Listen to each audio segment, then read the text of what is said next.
Now I'd like to turn to today's program. I'm delighted to welcome our speaker for this afternoon on the subject of the Arab Spring, successes and failures in a shifting Middle East. Dr. Paul Salem is a vice president of the Middle East Institute in Washington, D.C., where he leads an initiative on Arab transitions. Prior to joining MEI, Dr. Salem was the founding director of the Carnegie Middle East Center in Beirut, Lebanon, between 2006 and 2013, where he built a regional think tank distinguished by the quality of its policy research and high regional profile. And back further, in 1989, he founded and directed the Lebanese Center for Policy Studies, Lebanon's leading public policy think tank. In 2002, our guest served on the Senior Review Committee for the United Nations Development Program's Arab Human Development Report and writes regularly in the Arab and Western press, having been published in numerous journals, newspapers, and magazines, including the New York Times, Foreign Affairs, the National Interest, and the Financial Times. Finally, our guest is the author of a number of books, as well as reports on the Middle East. So, with that, obviously we have a highly qualified expert with us to discuss this important and volatile region of the world. So please join me in welcoming Dr. Paul Salem.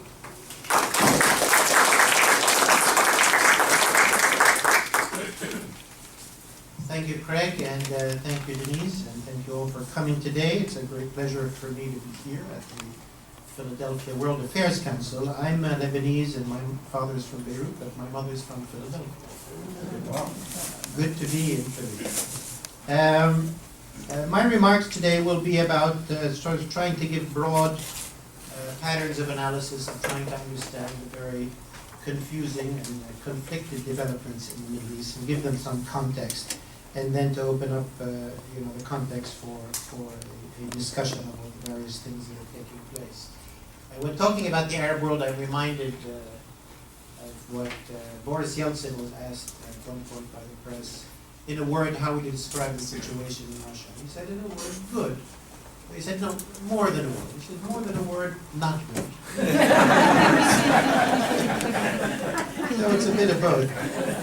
But I say that to say there's a lot of good things happening, and we've seen amazing uprisings in Tunisia and Egypt and Libya, great hopes, this youth activism, great idealism. Those are very important historic forces, and forces that are not going away.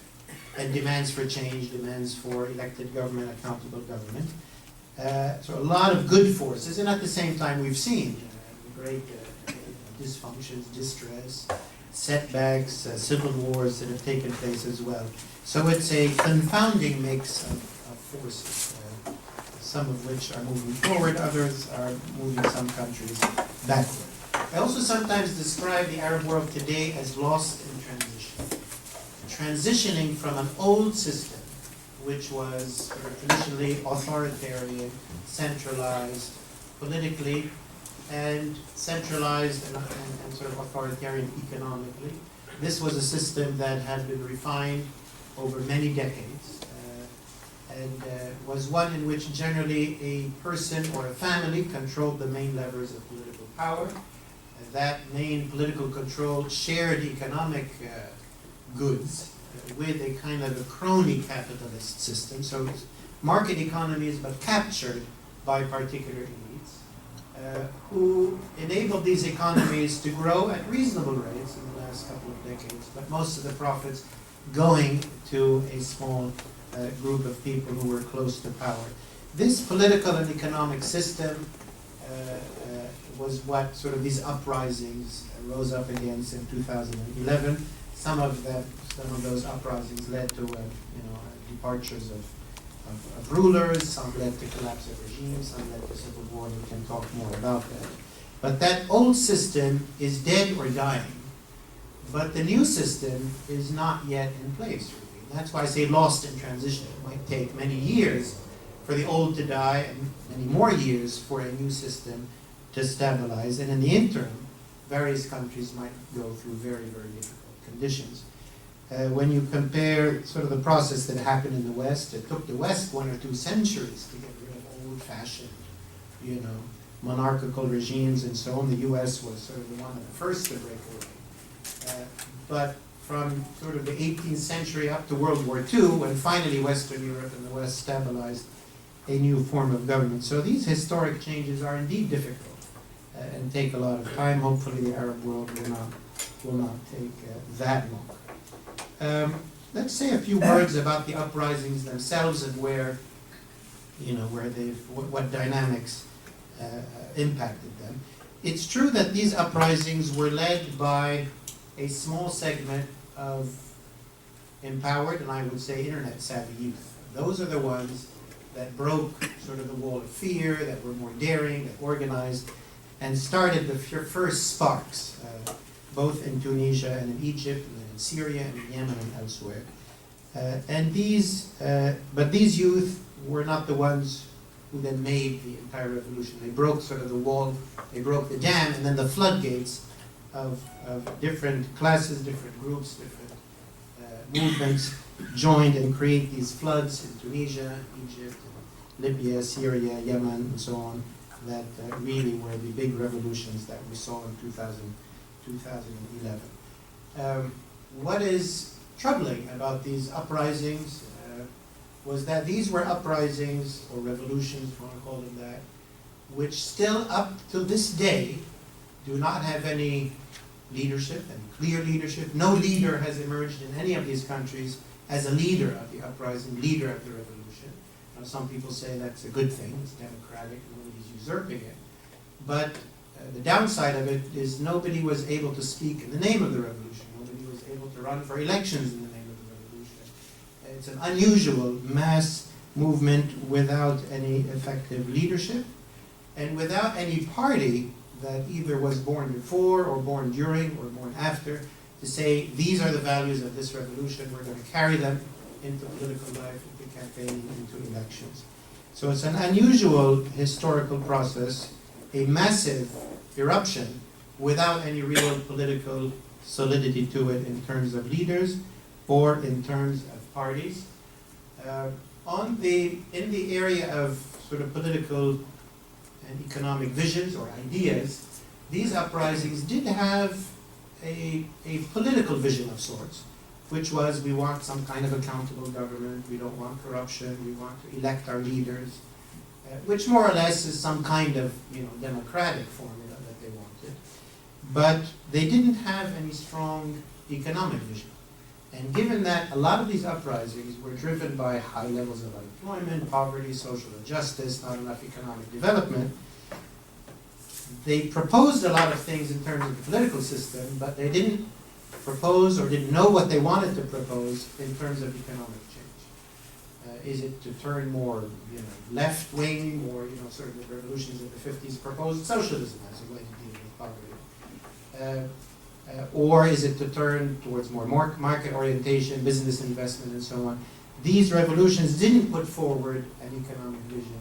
And given that for many of the big countries, like Egypt, or even the smaller countries like Tunisia, which don't have great oil wealth, transforming the economy is really the most important challenge that any government has. But you can't transform the economy unless you have a vision, unless there's a buy-in to that vision from the population, and that, sadly and troublingly, does not exist. 3+ years after the first uprisings, what impact have they had? Where are we now? There were 6 major uprisings. In 4 of the countries, Tunisia, Libya, Egypt, and Yemen, rulers have been removed, which is quite significant. Over a few months, 4 long-serving rulers were removed. That in itself is an amazing achievement. They've held elections, they've tried to draft constitutions. So in 4 of the countries, and we can go back, some are doing certainly better than others, but there has been some fitful progress towards some kind of transition. Some have taken 2 steps back, 2 steps forward, 1 step back, 1 step forward, 2 steps back, but they're trying to move in a kind of a transition direction, and that's no small feat for that part of the world. In one, the country of Bahrain, the uprising was simply aborted by military intervention. And in one, Syria, the uprising which started calling for reform and social justice and so on, the regime chose to turn it into a shooting war. And that shooting war has now, as you know, degenerated into one of the biggest proxy wars since the Cold War, one of the biggest humanitarian disasters of this generation, and it's something that is set to go on for many tragic years, and we can come back to it. But 6 countries were impacted very directly, and all the other countries, from Morocco all the way to Oman, including Saudi Arabia, have been very much affected by what happened in the last years. They've had to make economic concessions, political concessions. Rulers have to take populations much more into account. They can no longer take them for granted.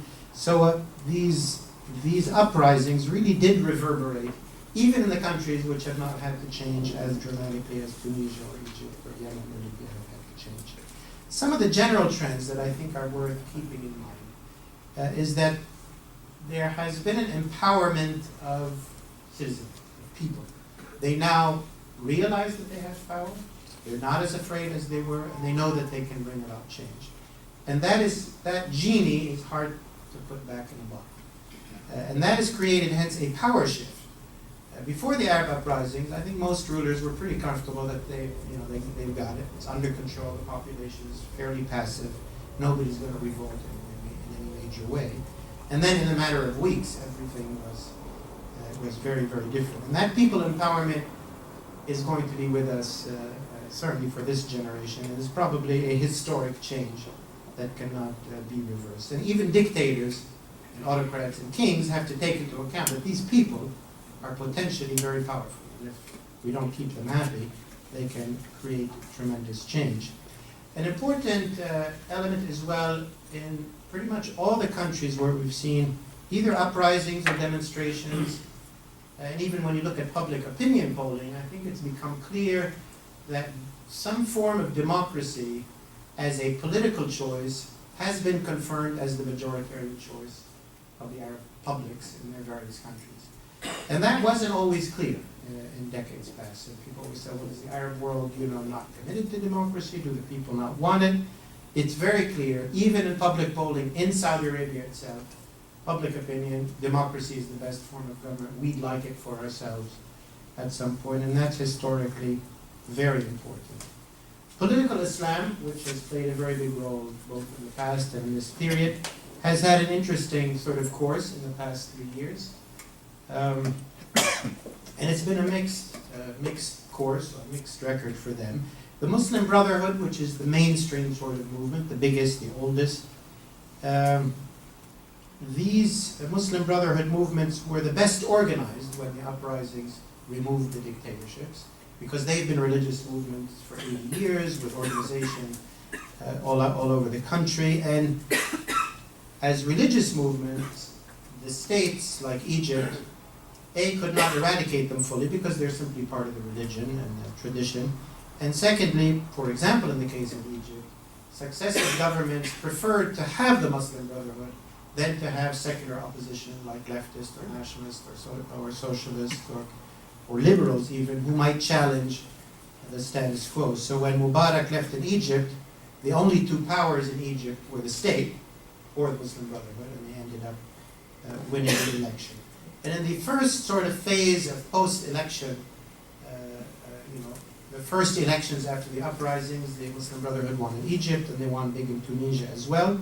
And there was an expectation, particularly looking at how Turkey had moved into democratization, an expectation that the Muslim Brotherhood would lead these revolutions and they would be the governments of the region for years, maybe for decades to come. And that was the future of the Arab Muslim Brotherhood, simply would be the force. It's quite astonishing and quite, I think, healthy that within about a year, the public, certainly in Egypt and Tunisia, reacted very powerfully against the attempts of the Muslim Brotherhood to Islamize government and society and law and so on, and forced a kind of revival of kind of secular values, nationalist values, some chauvinistic or ultra-nationalist values, but it is important that citizens who threw out dictators also stood up against political Islamic leaders to say, well, we didn't get rid of the old rulers to have a new form of rulers who would also impose religious restrictions on us. Certainly for women, this was a big issue for sort of regular Muslim Sunnis who didn't want their government telling them how to pray and how to be a Muslim, how to run their families.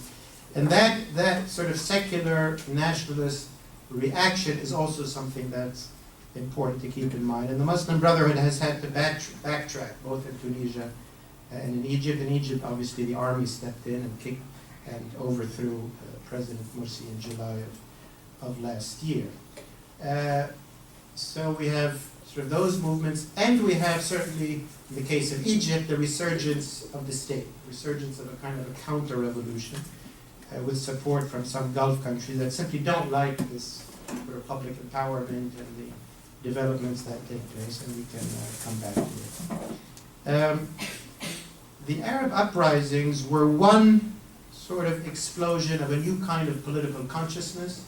It was watched live on Arabic TV.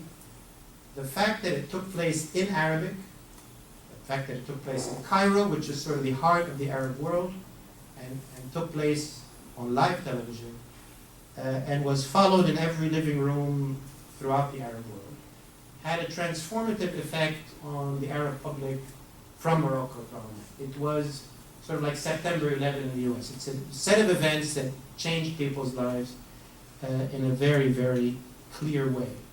It also indicates that there is, people say, is there an Arab world? Does it make sense to talk about it? Yes and no. What's Arab about what happened is that this narrative of revolution and so on, which took place in Arabic with Arab heroes and on Arabic television, did transform people in the Arabic-speaking countries. When democracy came to Turkey, next door, didn't have much of an impact. When much of the Iranian public revolted in 2009 after the presidential elections, and uprisings that looked very much like Egypt and Tunisia, very little impact. So there's a cultural political space called the Arab world where these values are sort of held in common. So it was one wave, but this wave broke differently on different shores of Arab countries, very, very differently. Some cases leading to democratic transition like Tunisia, some countries leading straight into civil war like Syria. And why is that the case? What are some of the things that we can keep in mind to understand the divergence when this wave hit a particular shore? Why did it sort of break in very, very different ways? And I'll just mention a few things to understand the difference. One is national cohesion. What makes up this nation? Tunisia is an extremely homogeneous nation. Very long history, all Sunni Muslim pretty much, all Arab pretty much. Has no real sort of segmentation within it. Egypt, a nation really 5,000-6,000 years old, very clearly defined. Yes, it has a Muslim and Coptic or Muslim and Christian community, but they're all, Egyptian for hundreds and thousands of years. Very strong national unity. You take a country like Yemen, who's been united and divided many times in the 20th century. You take a country like Syria, which was sort of invented in 1920, doesn't have strong national cohesion. So when a huge volcano erupts in a precarious nation, it is much more at risk of simply breaking apart as a nation. Libya now is struggling. Is it one national unit, or is it really East Libya and West Libya, as it was in the past? So the issue of national cohesion is very important. The second is the strength of the state and state institutions. I was talking with Craig before the talk, and looking at Tunisia, Libya, and Egypt. And I said it's sort of like the Goldilocks story. Egypt has too much state. It's too strong, too powerful, too rich. Libya has not enough state. There's no state there. It's kind of stateless. Tunisia has just enough state. Not to be oppressive, but enough to manage the situation and to create order. So this question of the power of the state, the institutions of the state, are they too powerful, are they too weak, also help determine whether the transition will fall apart, will it be stopped by the state, or will it possibly have a better chance to move forward. Another important variable is location. Egypt, Tunisia, Libya are in North Africa. Syria is in the Levant. The Levant is a deeply contested geostrategic area, contested by Iran, Saudi Arabia, US, Russia at this point. And it is also riven by Sunni and Shia divisions, which have created more inroads for proxy conflicts. To try to do a transition in an area which is deeply strategically contested by outside powers is very difficult. That's why we see Syria's transition stumbling. We see Iraq, which has been trying to transition since 2003, also stuck in that kind of regional and international proxy conflict. We see Lebanon, which is, I guess, been trying to transition for 100 years and is, still stuck in this. The Levant is a very, very difficult and very deeply contested space. It makes transitions much more difficult. The last element of sort of looking at transitions is the economy. And the economy has been very important for a lot of the stories that we're looking at, particularly who has oil and who doesn't have it, who has lots of money and who doesn't. You take the case of Algeria. Algeria's situation is very much like Tunisia or Syria, repressive old system and so on. But they have $200 billion of reserves in cash, and they have huge energy wealth. And they can, through payouts, services and so on, keep the population just happy enough not to revolt. Similarly, the Saudi Arabia and the big Gulf countries, yes, they have political tensions and political problems. The governments are so wealthy and there's so much they can give their citizens that they can sort of still, up till now, manage those tensions and keep things under control. Countries which don't have that luxury have to deliver political goods, have to share power and so on, and that's where you see the demands being most forceful. And that raises the interesting question of a country like Libya, which has a lot of oil wealth, a fairly small population, but not yet able to make that transition, largely because there are no state institutions to help the population move from Gaddafi days to where most of them certainly would like to be. I'm going to end with just a few snapshots of countries to sort of whet your appetite in terms of discussing various countries in the Q&A, and I'll go east to west. Very, very briefly. Yemen, I would say Yemen is a country that's having a fairly successful political transition, but moving already towards a state that is failing because of resource poverty. It's a country that is desperately poor. It's one of the first major countries in the world to be seriously running out of water. The capital, Sana'a, will run out entirely of water in a matter of years. So the country had already been falling apart because of resource problems even before the uprisings. So they're transitioning, but some say they're sort of transitioning to nowhere, transitioning to failure, despite their best political efforts. Syria is obviously a country that started to transition and now has gone into full-fledged civil war. I work a lot on Syria. We could talk, certainly much more about it. Iraq, I mentioned, started a transition in 2003 with the U.S. intervention and has made significant progress. At the same time has had many setbacks. It is a country in transition, but still with a lot of problems. It's right now in a very particularly delicate moment. They've had elections. The current prime minister has done very well in those elections, but not enough automatically to form a government. So there's a lot of negotiations taking place to see whether Iraq and whether the Shiite-led majority can reach out to the Kurds and to the Sunnis of Iraq and rebuild sort of a national fabric and pull Iraq back from civil war. Lebanon, country I'm from, which I mentioned, has sort of been in transition for the last century. It's had democratic institutions for a century. And indeed, it does have a power-sharing system. There's a lot to be said for the Lebanese example, but at the same time, it's very sectarian, very corrupt, and unable to move beyond that initial sort of sectarian deal which created that power sharing among the various communities. Egypt is also at a crossroads or moment. It's been through a lot in the last 3 years. two major revolts, I would say, one in January 2011 and one in June 2013. Two coups. Effectively, Mubarak was removed by military coup in February of 2011, and Morsi was removed by military coup in July of 2013, both in reaction to sort of their sense of the public mood and opportunities that they could take advantage of. And now we have a new military president from the military, Abdel Fattah al-Sisi, who emphasizes security, stability, economics, and says very little about inclusion or democracy or anything of that nature. We can certainly talk much more about Egypt. It's a complicated story, but also a very troubling one. We've said a few words about Libya. It's a transition, but without order, without state, without security. Very difficult to see how Libya is going to move forward with any rapidity, but at the same time, I'm not completely pessimistic about Libya. They have not had any major civil war. They don't really want to have a civil war. There's a lot of wealth in Libya. A lot of the fighting in Libya is fighting over the pie, whereas in Yemen, as we were saying before the talk, they're fighting, but there even isn't a pie. At least in Libya, there is a pie, but at some point there cannot be war. The most successful case is Tunisia. It's had very difficult moments. It almost failed last year. The Tunisian leaders, both the Islamists and the secularists, were very sobered by what happened in Egypt, both the revolt of June 30 and the military coup of July 3.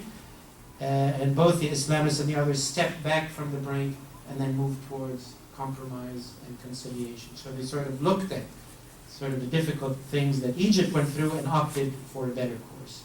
And they indeed passed a very inclusive, very wonderful constitution in January, and they're now trying to prepare for elections and the next move in their transition. But I would say they've been the most successful so far.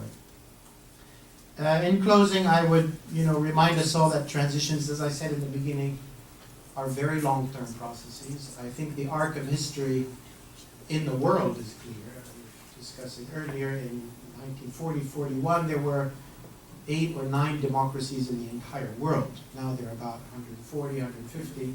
And that's not because people are nicer now or because they like democracy more. That's just the nature of economics, communication, mobility. It's just the way the modern world is managed and the way it naturally goes. And the Arab world is going in that direction, whether sort of rulers want it or not. Now, will it take 30 years, 10 years, 50 years? Is hard to say, but I think the direction is clear. And what's happened in the last 3 years is a lot to happen in 3 years. I'm reminded of something Lenin used to say. Lenin said, decades go by and nothing happens, and weeks go by and decades happen. And that's true. I mean, eruptions, so much was pent up and so much had been postponed. The U.S. role in all of this, a few comments about that. I think it's been wise and correct for the U.S. not to be terribly involved in these basically domestic processes. It's not the U.S.'s business, not anybody's sort of external business to determine the course of domestic political change in any other country. Secondly, I don't think there was any clever thing the U.S. could have done to impact things in one particular way or another. However, U.S. action and inaction has made a difference, and on a case-by-case basis, it is worth looking and considering policy options. I think, in general, the U.S. position is correct to encourage democratization in general. That's the right course, the right side of history, as President Obama says, but not to get involved. I think that's a correct attitude. In some cases, involvement on a case-by-case basis was worth considering and is worth considering. The intervention in NATO, I think, was the right decision, despite the difficult situation that Libya is in today, but it's much better off trying to create a new future than doomed to live under Gaddafi or his kids for the next generation or two. The decision not to intervene and not even to engage indirectly and support the opposition in a major way in Syria, I think is a mistake, a historic mistake. I think it has had huge moral consequences. This is the biggest moral disaster in our generation. 150,000 killed, 9-10 million displaced, massive torture, use of chemical weapons, you name it, and it's still ongoing. And I think the U.S. could have done things differently early on and still can do things differently. And I think it might be one of the biggest sort of burdens on this administration to have not done anything about it and still not to have done anything about it. It is now creating strategic risks for the U.S. that the U.S. will probably have to go back and deal with later. And this is the rise of an al-Qaeda state in northeastern Syria and in western Iraq. This is a massive resurgence of al-Qaeda. They now control cities, towns, border points, oil wells. They are now effectively building elements of a state, sort of like Waziristan and Pakistan, but one that's much closer certainly to Europe and the US.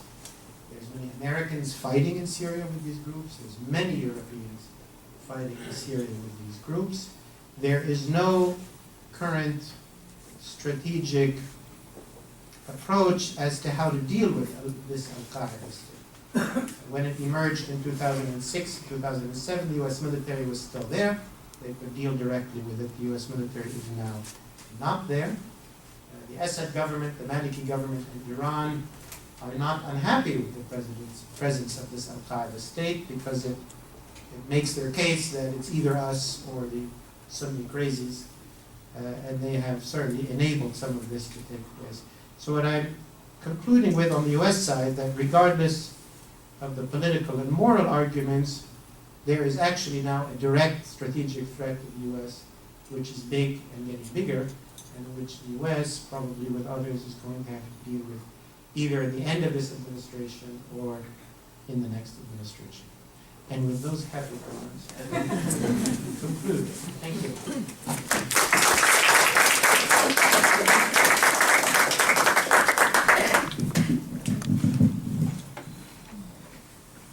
So your description of the situation as sort of the arc of history, it bends towards something that most Americans would consider a good outcome, and that in general, U.S. policy of being relatively hands-off is correct.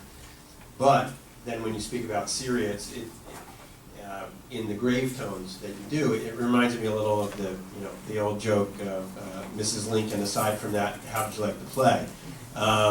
Because the aside is so large. So I guess my question for you is, if you were giving advice to President Obama for the remainder of his term, what would you have him do in Syria now? Thank you. Well, my advice, first of all, would be based on those premises that there is now a clear and present danger that's going to get worse. It's an al-Qaeda danger. That danger was created partly by the chaos and uncertainty of Syria at war.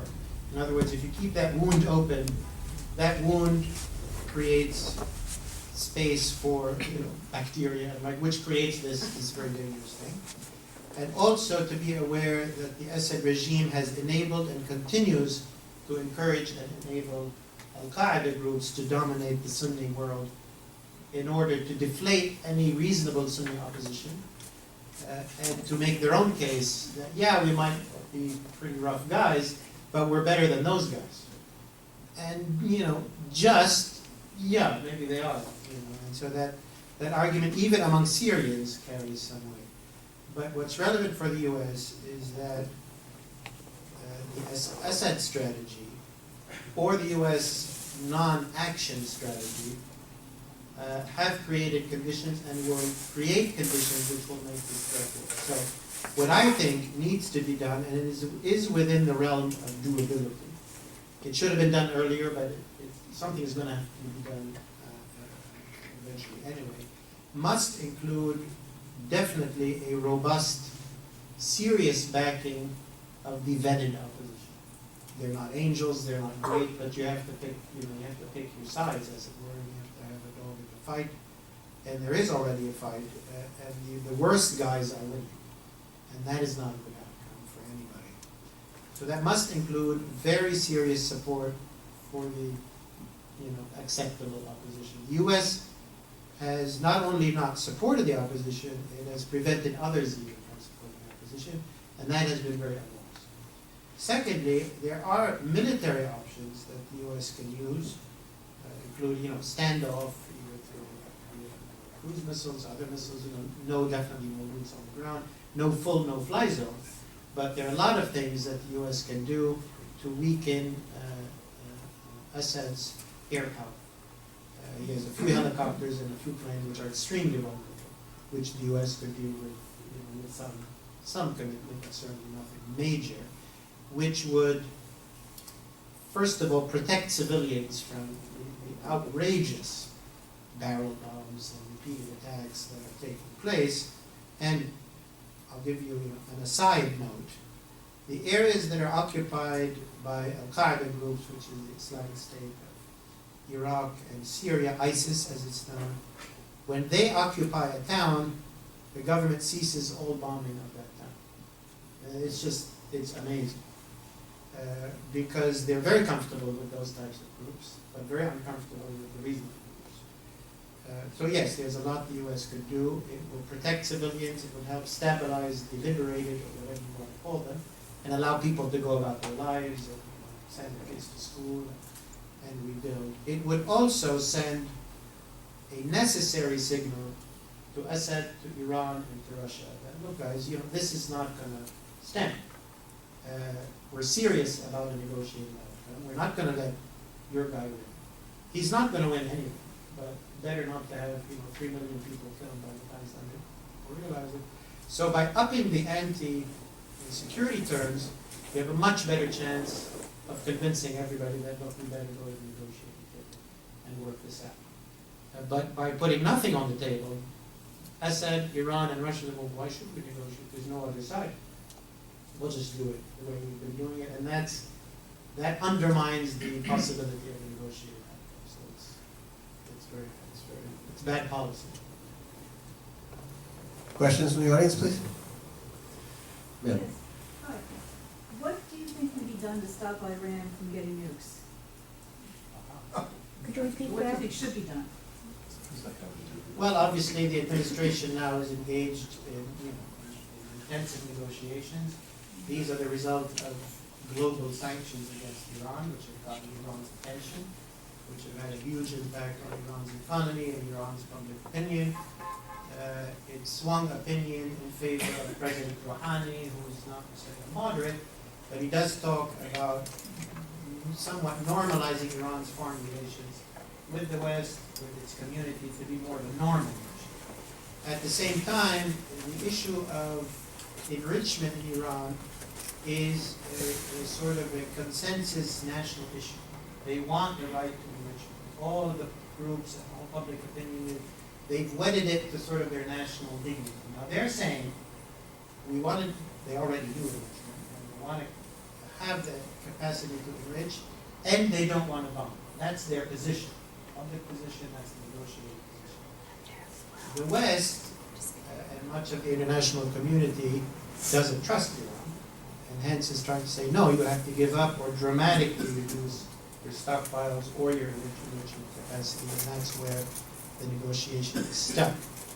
I think the Rouhani team is serious about trying to get an agreement, because they feel if they can get an agreement, lift the sanctions, open up Iran to the international community and open it up to massive investment and so on, they will lead an amazing boom in Iran, and their faction within the government, with the ruling elite, will be boosted and will be vindicated, and they will sort of reap the political benefits of that in Iran. Their opponents, which are the Revolutionary Guard, the hardliners, want to make sure that they don't succeed in these negotiations.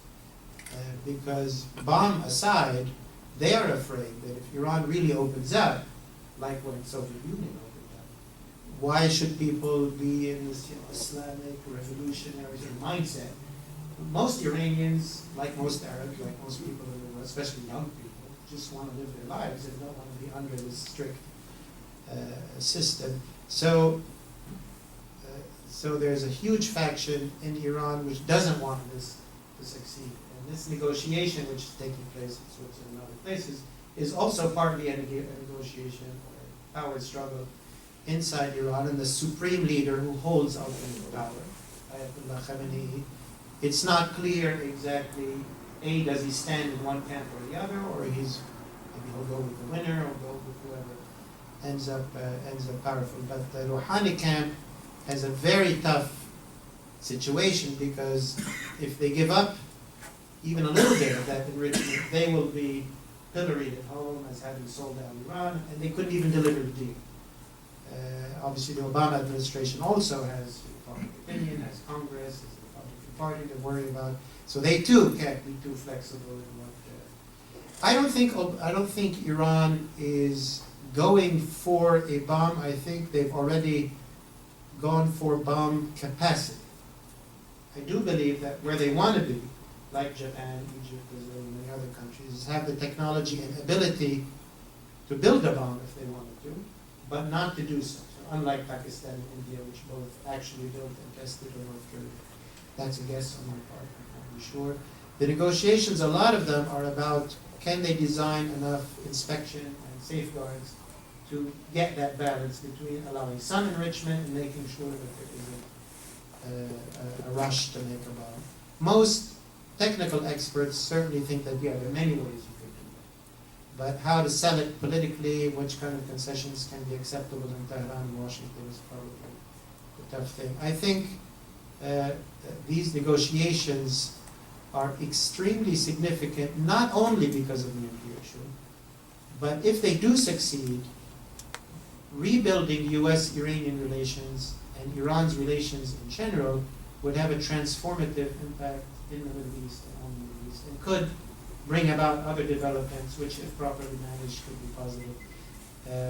But it's a crapshoot as to whether this will succeed or will it all come crashing down. I'm not optimistic, but there are sincere parties in Iran and certainly from on the P5+, who really want to do this. But I don't know if they're going to succeed. Do you think the Obama release of those 5 terrorists from Guantanamo, talking about other release, will make it possible for you to get an al-Qaeda state over in Pakistan and Afghanistan and destabilize that area? Can you What- repeat the Sorry. questions as they're coming up Okay, next? sorry. Sure. The question was whether or not the release of the 5 detainees as a part of the Bergdahl release swap might lead to the establishment of an al-Qaeda state in Pakistan or, again, in Afghanistan. I don't think the releases themselves or what the U.S. might do with certain individuals has a historic impact on these big dynamics. Al-Qaeda, or at least the Al-Qaeda franchise or the Al-Qaeda way of doing things, sadly is still very much alive and well, now in Syria and Iraq, as I mentioned, North Africa, Yemen, and Pakistan, and Afghanistan as well. It remains and will be a very major threat. I think what the U.S. maybe has learned, or what has come to pass, is that despite massive military deployments, deployments don't cure the virus. It's like the wrong treatment for the disease. In some cases, it makes the disease worse because there's more fighting, more bloodshed, more drone strikes, and more people get radicalized. I think maybe there has been a lesson that Homeland Security has, it's hard to say has it worked because it's always so far, maybe something will happen, but to my mind, protecting the U.S. has proven you're not going to be able to do that by eliminating Al-Qaeda from the world. You can keep trying and keep fighting that fight, and the U.S. the Obama administration has repeatedly said fighting Al-Qaeda is one of its primary strategic military objectives, and it's dealing with 100+ states around the world to keep working on this.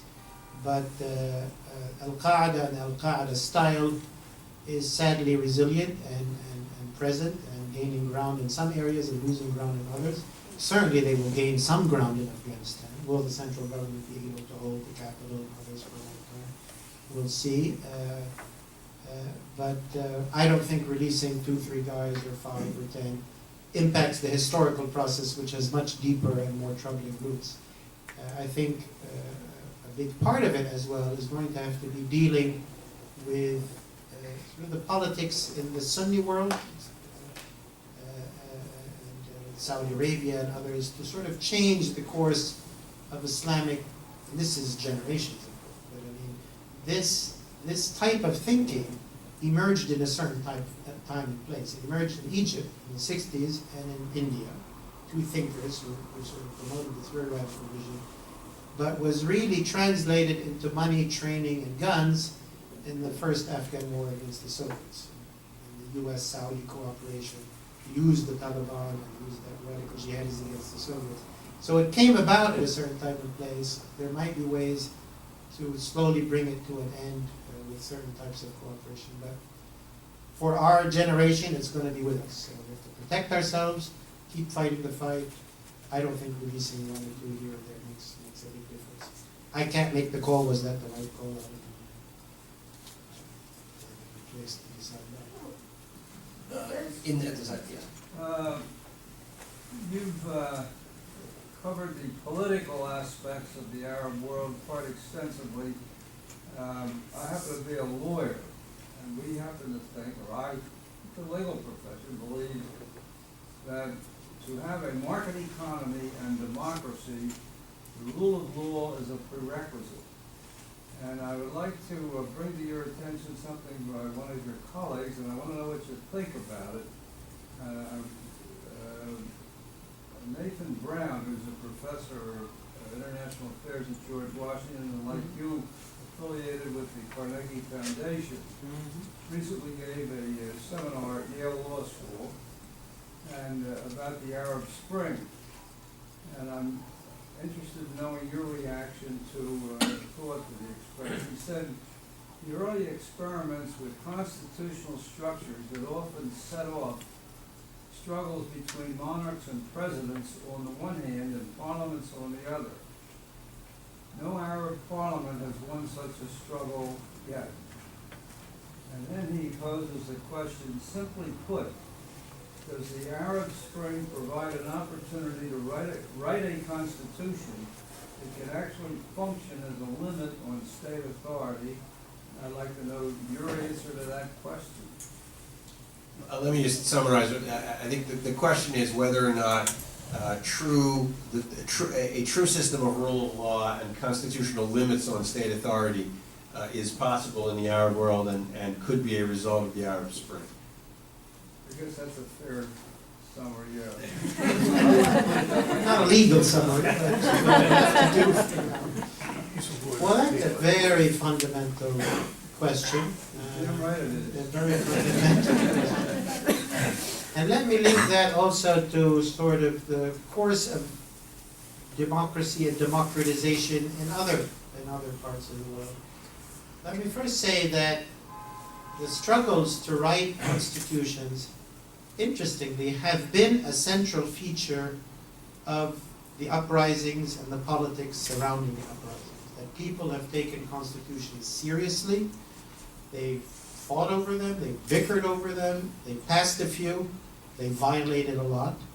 But it's pleasing to me that the public and political powers that are struggling in these very messy situations, a lot of the time are arguing about articles in the Constitution rather than Islam or socialism or the man on horseback or other things. That, to me, having followed the Arab world for a long time and written about its recent history, that in itself is an important step forward.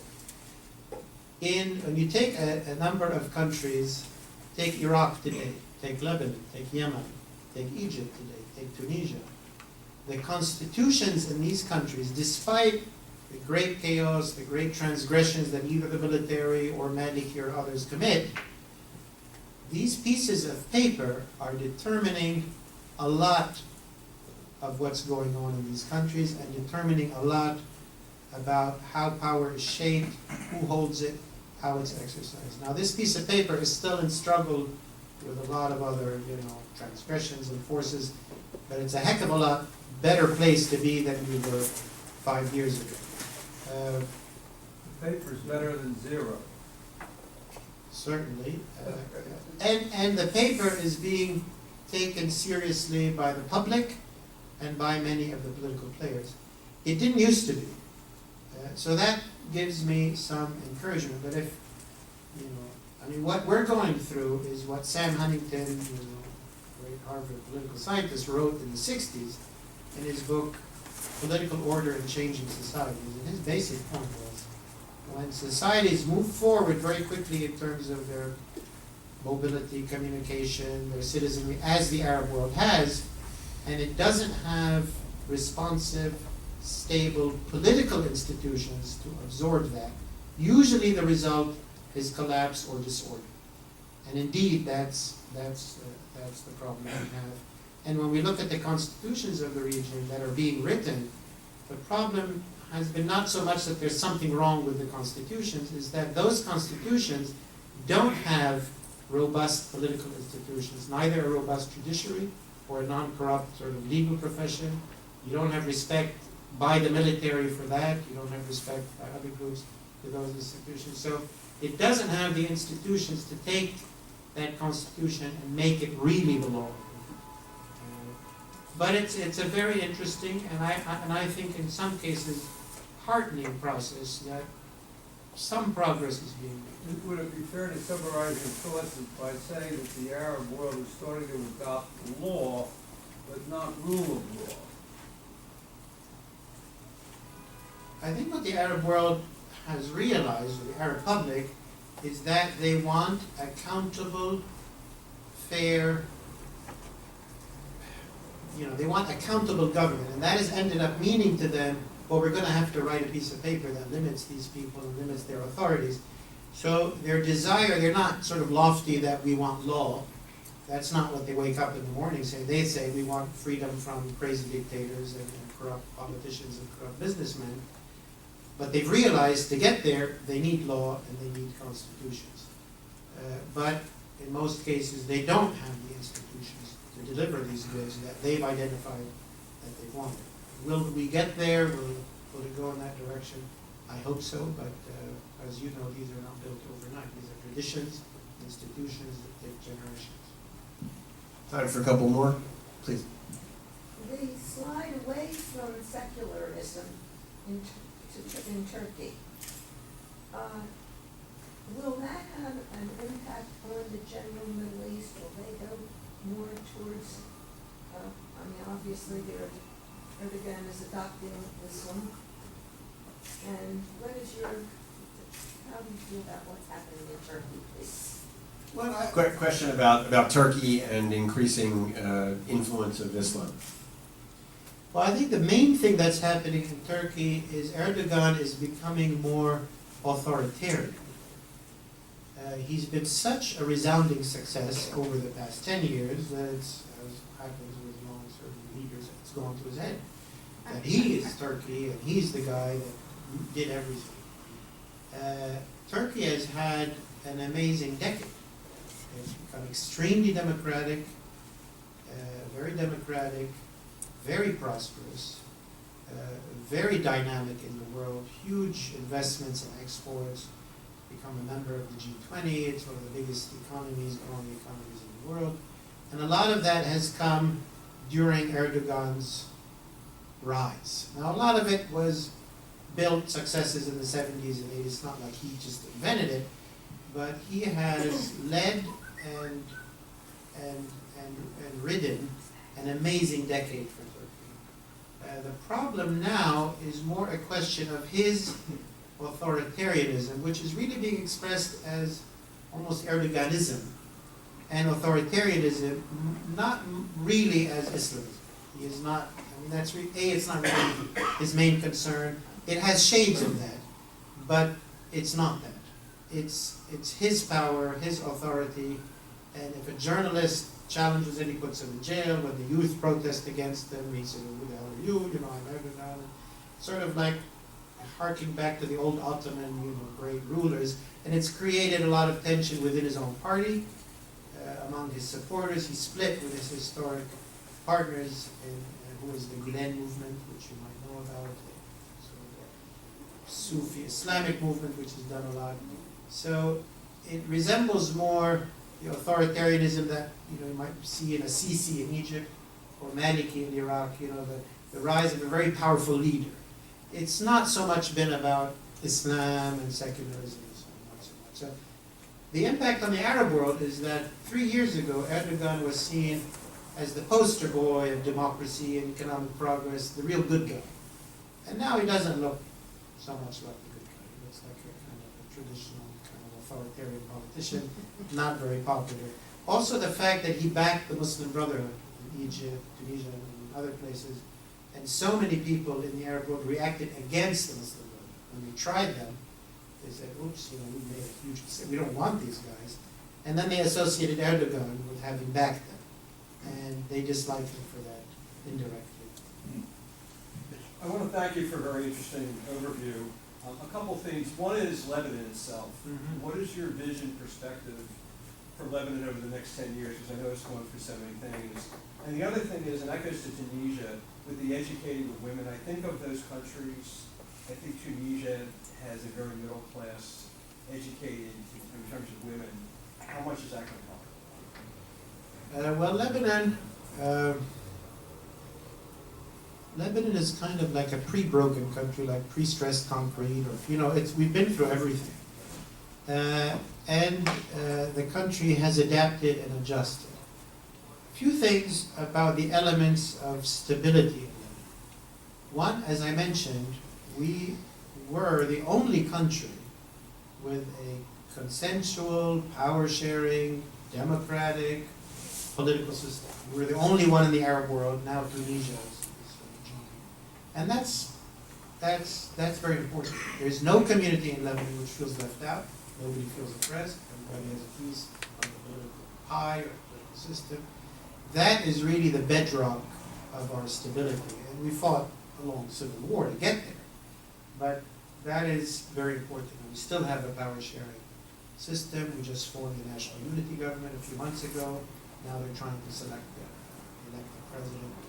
And that's important to keep in mind. Second thing to keep in mind is that we recently had a terrible civil war. And people remember that. And we know what civil wars are, and we don't know why. Syria didn't have, now they've realized that civil war, you can't win a civil war, everybody loses, but it's too late. So Lebanon, we've had months, we're kind of immune to it for the time being. It's also the case that the two major players who might have a civil war, which are the Shiites and the Sunnis, in Lebanon definitely don't want to have a civil war. And their backers, Saudi Arabia and Iran, are very aware that they don't want their clients in Lebanon. Even though their clients are fighting in Syria, they don't want them to fight in Lebanon. So Lebanon has a lot of elements of precarious stability that I think will see us through this period. Our main challenge, obviously, is that we have 1 million Syrian refugees in a country of 4 million. So having 80 million people stream across the U.S. border and having to deal with them.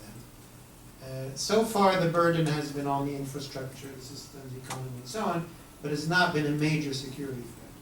My worry is if some of the young people of these refugees soon, out of desperation or out of some support from outside, begin to form militias and arm themselves, then all bets are off. That would be unmanageable for them. So far that hasn't happened. I hope it doesn't happen, but that's a big risk factor. Otherwise, I think as Lebanese, we will muddle through. It's a lot of problems, but civil war is currently not one of them. On Tunisia,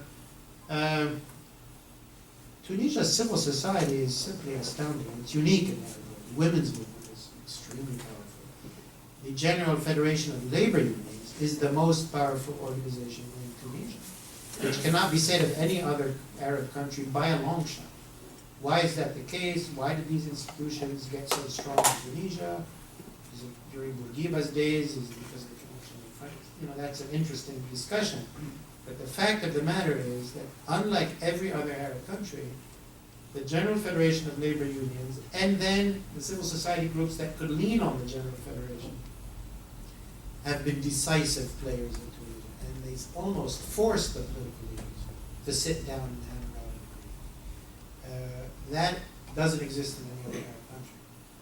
That bodes very well for Tunisia holding together. They've already, passed a constitution which is exceptional in that the Islamists agreed to remove all their Islamist proposals from the constitution. There's nothing Islamist about the constitution. It's simply a democratic liberal constitution which allows them to participate, but it doesn't allow them to put their conditions in the articles. And I think that's certainly a manageable way for Tunisia to move forward. The Egyptian constitution, which was passed by referendum this January, also, the major failing of that constitution is it gives the army sort of independence, and that's very problematic. But on everything else, it's very liberal, very secular, and that's very good. And the Islamists in Egypt have to learn from the Islamists in Tunisia that you can be an Islamist party, but you can't say, well, I want an Islamic state. You can be a player in a state which is shared with others, but you can't say it's my kind of state with my religious things that I want to impose on others, and on women, and on other Muslims. That is a no-go in terms of public opinion. I'm optimistic about Tunisia in terms of holding together as an experiment. Tunisia's troubles will be, social, economic, political. The U.S. has democracy, doesn't have political challenges and economic and so on. But I think they will not have the huge collapses that have occurred or may occur in other places. They'll have more normal challenges. We've run